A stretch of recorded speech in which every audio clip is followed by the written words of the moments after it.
बिस्मिल्लाहिर्रहमानिर्रहीम। अस्सलाम वालेकुम नाज़रीन, मैं हूं आपका मेज़बान खालिद जमील और आप देख रहे हैं मेरा यूट्यूब चैनल। 3-4 बड़ी अहम डेवलपमेंट है जिस पे हम बातचीत करेंगे। सबसे अहम बात, पहली बात जो है वो लाहौर तमाम दिन मैदान जंग बना रहा। पाकिस्तान तहरीक इंसाफ ने रैली का ऐलान कर रखा था और ये रैली उनकी इंतखाबी मुहिम का बेसिकली आगाज़ था और अदलिया की सपोर्ट में ये रैली की जा रही थी। ज़मान पार्क से ये निकलनी थी और दाता दरबार तक ये जानी थी। लेकिन पंजाब हुकूमत ने बड़ी हैरान कुन ये नोटिफिकेशन और ये फैसला था कि लाहौर में एक हफ्ते के लिए दफ़ा 144 उस वक़्त नाफिज कर दी जब इलेक्शन कमीशन ऑफ पाकिस्तान पहले ही इंतखाबात की तारीख का ऐलान कर चुका था सूबाई असम्बली की, और इसके साथ साथ इलेक्शन कमीशन ऑफ पाकिस्तान ने उसी रोज़ इंतखाबी शेड्यूल का भी ऐलान कर दिया। तो ऐसे वक्त में कि जहाँ ऑलरेडी जिस सूबे के अंदर इंतखाबात हो रहे हों, इंतखाबी मुहिम का आगाज़ हो चुका हो, तमाम सियासी जमातें जलसे जुलूस और रैलियाँ कर रही हो, ऐसी सूरत में दफ़ा 144 का निफाज लाहौर में और फिर एक हफ्ते के लिए जलसे जुलूस रैलीज पर पाबंदी लगाना जो है कि ये बड़ा हैरान कुन ये अमर था। PTI ने इसको चैलेंज भी किया है लाहौर हाई कोर्ट के अंदर। लेकिन ज़्यादा अफसोसनाक बात ये थी कि तमाम दिन जो सूरत हाल हुई वो बड़ी संगीन थी। जिस अंदाज के अंदर पुलिस ने फिर एक्शन लिया और 25 मई को वाक़यात थे, या फिर सानिया मॉडल टाउन जो है कि उसकी बाज़गश्त सुनाई दे रही थी लाहौर के अंदर, शेलिंग की गई बेतहाशा, और इस किस्म की मनाजर भी सामने आए हैं, तस्वीर और वीडियोज़ भी, जिसमें यूँ महसूस होता है कि जो शेलिंग की गई उस पानी के अंदर कोई वाइट कलर का केमिकल या कोई चीज़ भी इस्तेमाल की गई है। अब ये इसका अगर कोई तज्जिया किया जाए, इसका कोई सैंपल्स दिए जाएं और इसको केमिकली या जैसे पानी के तज्जिए होते हैं तो फिर अंदाज़ा होगा कि ये क्या मामला था। लेकिन ये बड़ी परेशान कुन और अफसोसनाक सूरत हाल थी। दूसरा, फिर जिस अंदाज के अंदर पुलिस ने अगेन डंडा बरदार पुलिस हमने देखी लाहौर के अंदर, चेहरों के ऊपर नकाब भी थे और वो हर गाड़ी के शीशे तोड़ते फिर रहे थे। ये भी बड़ी हैरान कुन सूरत हाल, बड़ी अफसोसनाक, बड़ी तशवीशनाक सूरत हाल थी कि सियासी एक्टिविटीज़ को किस अंदाज के साथ निपटा जा रहा है। फिर शाम को ये इतलात भी आई कि PTI का एक कारकुन अली बिलाल, जिसका नाम बताया जाता है कि वो पुलिस की तरफ से तशद्दुद किया गया या उसके सर पे डंडा लगा जिसकी चोट आई और फिर वो अस्पताल में जाँ बहक हो गया। पंजाब हुकूमत ने इसकी तहकीकात का हुक्म दिया है और इसके जो पीछे असल हक़ाइक़ हैं वो कह रहे हैं कि वहाँ तक पहुँचा जाएगा। लेकिन जो भी हो, एक कीमती इंसान का नाहक जो है कि वो खून हुआ है और इसका यकीनी तौर के ऊपर जो भी ज़िम्मेदार हैं उनको इंसाफ के कटहरे में लाना चाहिए। लेकिन सबसे जो एक सवालिया निशान है वो इस निगरान हुकूमत की क्रेडिबिलिटी के ऊपर है कि निगरान हुकूमत जब भी कायम होती है वो इलेक्शन प्रोसेस को फैसिलिटेट करने के लिए होती है, अमन अमान को यकीनी बनाया जाता है ताकि बर वक्त साफ, शफाफ और गैर जानबदार इलेक्शन हो। लेकिन जो इस वक्त पंजाब के अंदर सूरत हाल नज़र आ रही है और अब लाहौर के अंदर ख़ास तौर के ऊपर जो सूरत हाल नज़र आई है, इससे यूँ दिखाई देता है कि पंजाब हुकूमत, वफाकी हुकूमत, PDM की जो जमातें हैं वो इलेक्शन नहीं करवाना चाहती। वो ऐसे हालात पैदा करना चाहते हैं कि जिसके नतीजे में पूरे पंजाब के अंदर, पूरे मुल्क के अंदर जो है वो गली मोहल्ले के अंदर इंतशार हो, खून खराबा हो, दंगे फसाद हो और फिर इंतखाबात को मुलतवी किया जा सके। यही वजह है कि PTI की जानब से बार बार अपने कारकुनों को पुरअमन रहने की अपील की जा रही है।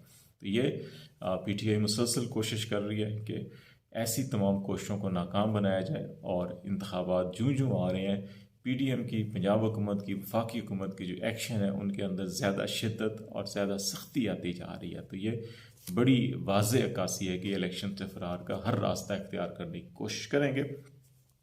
लेकिन ये पंजाब में ही नहीं बल्कि नेशनल असम्बली के भी इंतखाबी शेड्यूल का ऐलान किया गया है। और ये नेशनल असम्बली के जो इंतखाबी शेड्यूल है ये उन 6 हलकों में है जहाँ पे इमरान खान कामयाब हुए थे, 7 पे कामयाब हुए थे।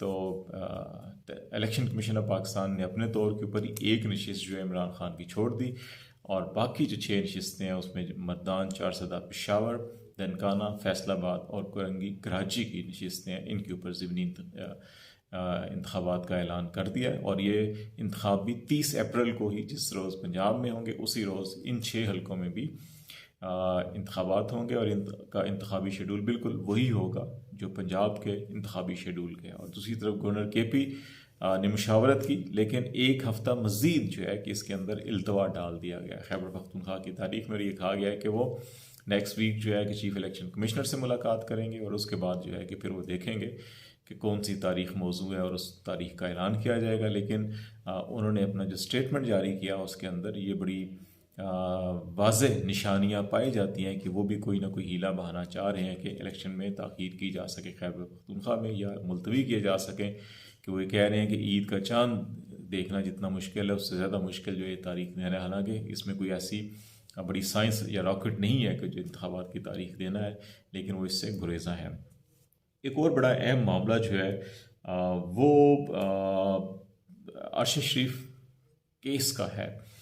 अरशद शरीफ केस के अंदर JIT ने सुप्रीम कोर्ट में अपनी रिपोर्ट पेश की है और इसके अंदर एक बड़ी पेशरफ जो सामने आई है वो ये आई है कि इस रिपोर्ट में ये कहा गया है कि मुख्तलिफ जो एविडेंस इकट्ठे किए जा रहे हैं उनकी रोशनी में ये टीम दोबारा कीनिया और लंदन में जाएगी और इस केस से मुंसलिक जो अनासर हैं उनके इंटरव्यूज़ किए जाएंगे। कीनिया में और दुबई में तो समझ में आ रही थी कि अरशद शरीफ पाकिस्तान से गए दुबई से उनको निकाला गया, मजबूर किया गया, फिर वो कीनिया गए, तो ये तो नज़र आ रहे थे बड़े वाज़ेह। लेकिन अब लंदन के साथ क्या लिंकेजेस हैं? क्या जो पाकिस्तान मुस्लिम लीग नवाज़ के लंदन में जो तर्जमान थे उन्होंने जो इल्ज़ामात लगाए थे कि इसके अंदर बराह रास्त नवाज शरीफ साहब या मरीम नवाज साहबा और नून लीग मुलव्वस है, क्या उस सिलसिले में ये JIT लंदन जा रही है या इसके अलावा कोई और महरक़ात हैं? तो ये एक बड़ा अहम पहलू है और इस पहलू के ऊपर भी नज़र रखनी पड़ेगी कि ये मामलात किस तरफ जा रहे हैं। तो ये हमने कहा कि ये भी आपसे शेयर कर लें कि ये बड़ी अहम डेवलपमेंट है कि लंदन में जो है कि इस अरशद शरीफ कत्ल केस के जो है कि वो लिंकेजेस मिले हैं, कुछ सुराग ऐसे मिले हैं जिनकी मज़ीद तहकीकात के लिए JIT जो है वो लंदन जाना चाह रही है।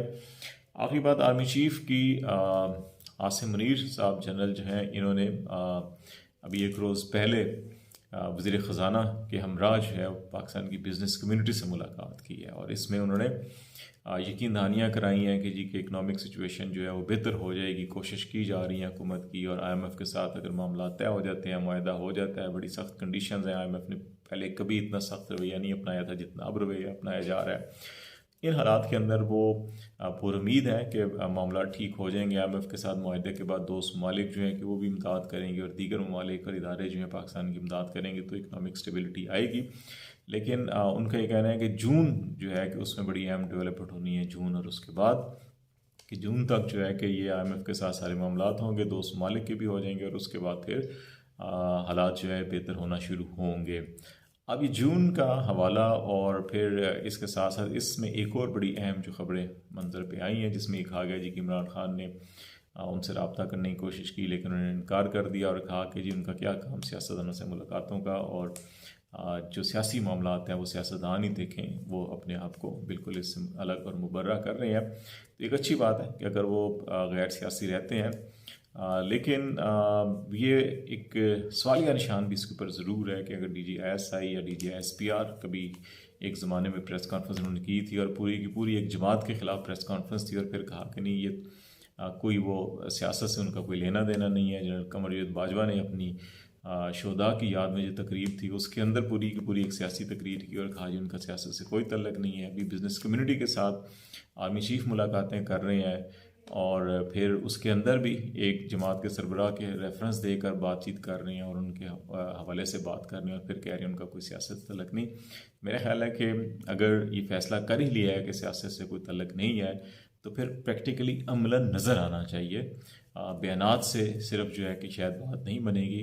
पाकिस्तान का माजी जो है कि बड़ा तल्ख है और हम उससे सबक हासिल करना चाहिए और अपने मुस्तकबिल को, अपने मुल्क के, अपने इदारों के, अपनी कौम के मुस्तकबिल को बेहतर बनाने के लिए हमें अल्फाज के साथ साथ अपने अमल से भी ज़ाहिर करना होगा कि हम गैर सियासी हो गए हैं या हम अपने सिर्फ उस प्रोफेशनल और कॉन्स्टिट्यूशनल रोल तक महदूद हो गए हैं जो हमें सौंपा गया है। मेरे ख्याल तब जो है कि ज़्यादा चीज़ें बेहतर होंगी और आपको बाकी तमाम जो कौमी अमूर हैं उसके ऊपर भी आपको अपडेट करते रहेंगे। फ़िलहाल खालिद जमील को इजाज़त दीजिए। अल्लाह हाफिज़।